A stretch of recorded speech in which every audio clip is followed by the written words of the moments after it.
SAF é a salvação? Na Europa, existe, né, a sociedade, eles não têm o nome lá SAF, é SAD.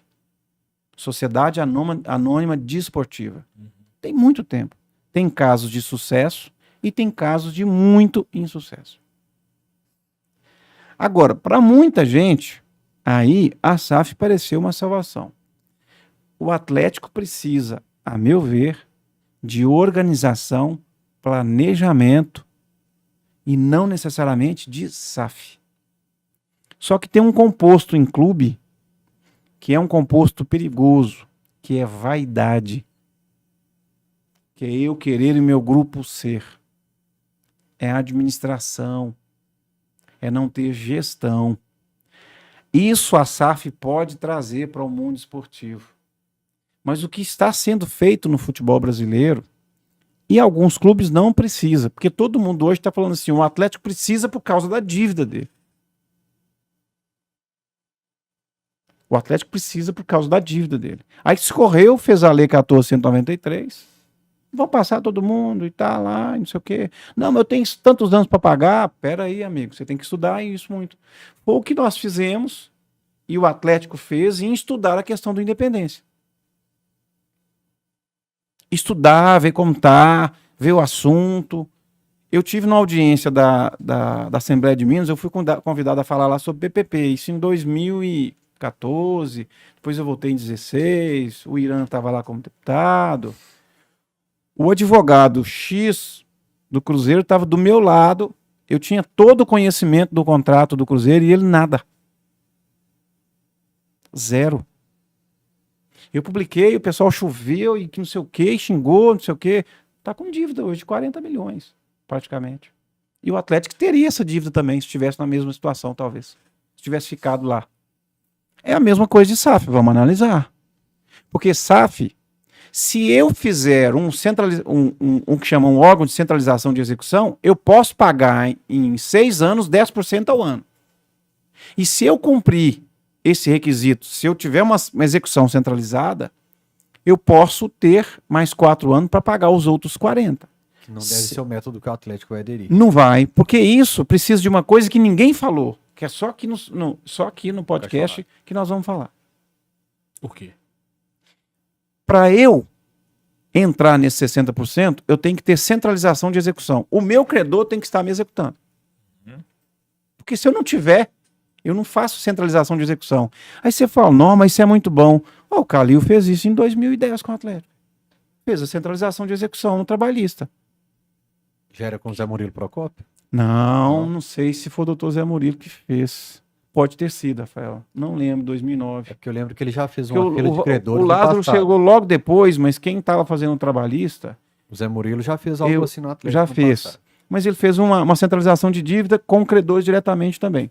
Mas eu acho que no trabalhista também ele fez. Foi junto com o Calil. Isso que tá, isso que tá hoje aqui, ó, que se chama, dentro da lei hoje, cadê ele? Tá aqui no... E o artigo? Qual que é o artigo? Pra você ter uma ideia? 13. Tá aqui. Fez isso aqui pra gente. Quando você fala o seguinte, do regime de centralização de execuções. Essa é a lei da SAF. Essa é a SAF. Para eu centralizar a execução, eu tenho que ter execução. Ou senão todo mundo vai lá me executar. Sim. Eu tenho um tanto de gente que não tem nem título ainda. E se eu não tiver isso, o que eu posso fazer? Eu posso fazer uma recuperação judicial. O que o Atlético também não vai fazer. Que o Atlético também não vai fazer. E que outro clube está fazendo aí, outros clubes estão fazendo. A recuperação judicial, eu tenho 60%, eu não tenho essa garantia. A lei não dá isso. E nem dos 40%, e nem de prazo. O que eu tenho que fazer? Eu pego todos os meus credores, proponho a recuperação, apresento e chamo os credores. E coloco um plano de recuperação. Só que eu dependo que os credores aprovem. Eu posso pedir 10 anos lá, de repente. Se o credor aprovar. Só que aí vem o Mano Menezes e fala, um assíntio que vocês propuseram. Vai ser aprovado? Mas enquanto isso estou ganhando tempo, meu amigo. Ganhar tempo com Selic de 13,75, pagando, na melhor das hipóteses, 1,4 de juro mês, para um passivo de 1.300, só doido para pensar nisso. Mas tem uma terceira hipótese. Você pode fazer uma recuperação judicial, um condomínio de credores extrajudicial, que é o que poderia o Atlético fazer.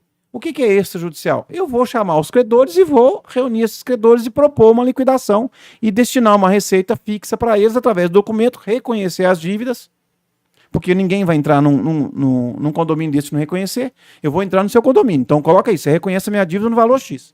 Tá, reconheci. Porque isso vai virar título também. Porque se ele não pagar amanhã, eu posso entrar no X te executando. Segundo o Irã, foi o que o Sete Câmara fez com o Cury. Um documento que assumia a dívida. O clube deve tanto.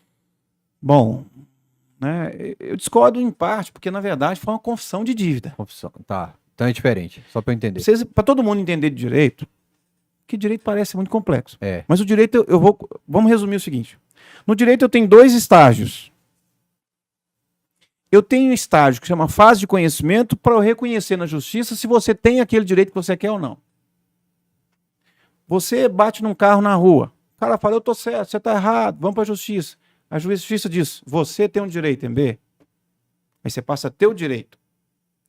O que você faz com esse direito? Eu executo. O que eu vou executar? Eu não vou discutir quem deve, quem não deve. Eu vou entrar e dizer o seguinte, você tem 3 dias para me pagar, senão eu vou penhorar bem seus. Receita, bem, um monte de coisa.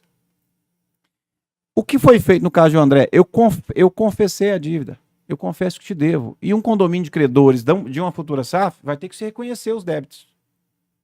Eu vou peneirar, reconhecer o débito, falar, eu te devo 100 mil. Isso aí não deve ter banco nem Tá dívida tributária. Tributária não tem jeito. Nem Tem um artigo do Código Tributário que diz que é o seguinte, a dívida tributária, o que é feito entre particulares, não afeta a dívida tributária. Artigo 125 do Código Tributário Nacional. Então o tributário não vai entrar. Só que o Galo não precisa, já fez o Profut. Abraço pro Rafael Fratari aí. Já fez o Profut. Isso o Bruno Mose me falou, que banco também não, porque o banco já tem garantia que ele vai receber aquilo ali. Sabe quem tem são? um fiador. Você sabe quem são os avalistas das dívidas do Galo na garantia?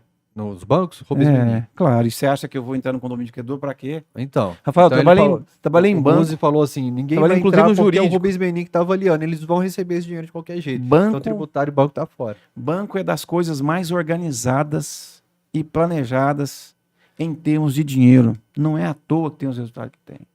Por isso que é bom investir em banco, Uai. na Bolsa de Valores, porque dentro Não da é? pandemia lucrou. Lucrou, ué. Não dá errado. Eu trabalhei em banco 12 anos, em uma parte de... Pergunta quem investiu no Goldman Sachs há uns 10 anos atrás. Isso é bom investir em banco. Então, assim, Tem eu a não parte ruim sabia, também, né?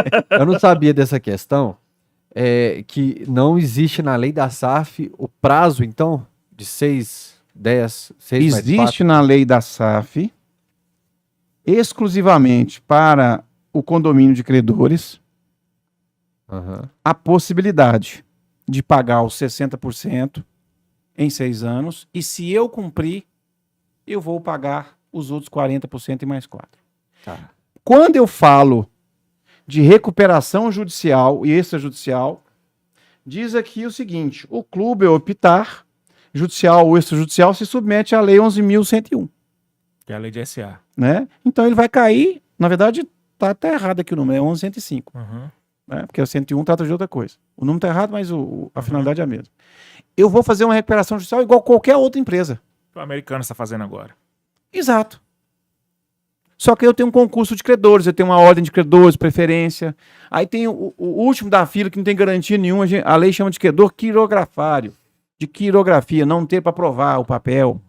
Aí eu tô lá no final da fila, faz uma fila aí, quem entra na fila primeiro? Crédito trabalhista, tributário, banco com garantia, aí título executivo sem garantia, nota promissória, confissão de dívida que foi feita sem garantia, e depois entra o outro que tem um papelzinho que não tem nada.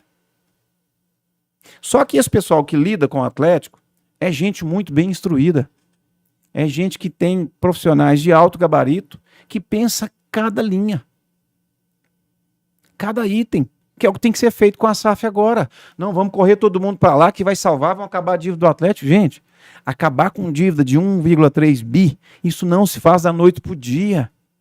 É geração de receita, redução de despesa e destinar parte.